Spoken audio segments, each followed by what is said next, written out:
एक घने जंगल में एक बहुत बड़ा और गहरा तालाब था। इस तालाब में तरह तरह के जलीय जीव रहते थे, जिनमें मछलियाँ, कछुए और कई केकड़े शामिल थे। तालाब के किनारे एक बगुला भी रहता था।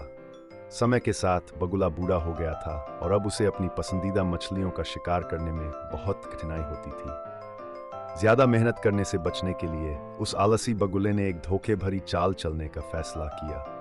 वह उदास और गंभीर होकर तालाब के किनारे एक पैर पर खड़ा हो गया। उसने शिकार करना पूरी तरह से बंद कर दिया। मछलियों और केकड़ों ने जब बगुले को इतने दिन भूखा और दुखी देखा तो उन्हें आश्चर्य हुआ। आखिरकार एक केकड़ा उसके पास गया और पूछा, बगुला मामा, आप इतने उदास क्यों हैं? आपने शिकार करना क्यों छोड़ दिया? बगुले ने गहरी सांस ली और दुख भरी आवाज में बोला, क्या बताऊं बेटा, मैंने सुना है कि अगले कुछ दिनों में यहाँ भयंकर सूखा पड़ने वाला है। यह तालाब पूरी तरह सूख जाएगा और तुम सब मर जाओगे।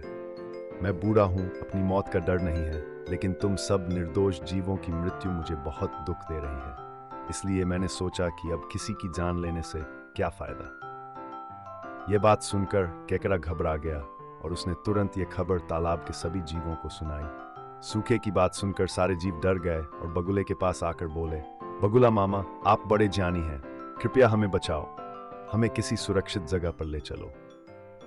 बगुला इसी पल का इंतजार कर रहा था। वह बगुला भगत बनने का ढोंग करते हुए बोला, चिंता मत करो बच्चों, मैंने पास ही में एक बड़ा और गहरा तालाब देखा है। अगर तुम सब मेरी बात मानोगे तो मैं रोज एक एक करके तुम्हें अपनी पीठ पर बिठाकर वहां पहुंचा दूंगा। सभी जीवों को बगुले की बात पर पूरा भरोसा हो गया। अब बगुला रोज एक मछली या कछुए को अपनी पीठ पर बिठाता और उड़कर उन्हें दूसरे तालाब पर ले जाने के बजाय पास की एक चट्टान पर ले जाता, जहां वह उन सबको मारकर खा जाता। धीरे धीरे तालाब के कई जीव कम हो गए। एक दिन केकड़े ने बगुले से कहा, मामा, आपने इतने सारे जीवों को बचा लिया, अब मेरी बारी कब आएगी? बगुला हंसा और बोला, आओ बेटा, आज तुम्हारा ही नंबर है। केकड़ा खुशी खुशी बगुले की पीठ पर बैठ गया। जब वे उड़ रहे थे तो केकड़े ने नीचे देखा। उसे दूर दूर तक कोई दूसरा तालाब नहीं दिखा, लेकिन पास की चट्टान पर मछलियों और कछुओं की अनगिनत हड्डियां दिखाई दी। केकड़े को तुरंत सच्चाई समझ आ गई कि यह बगुला तो उन्हें धोखा दे रहा है।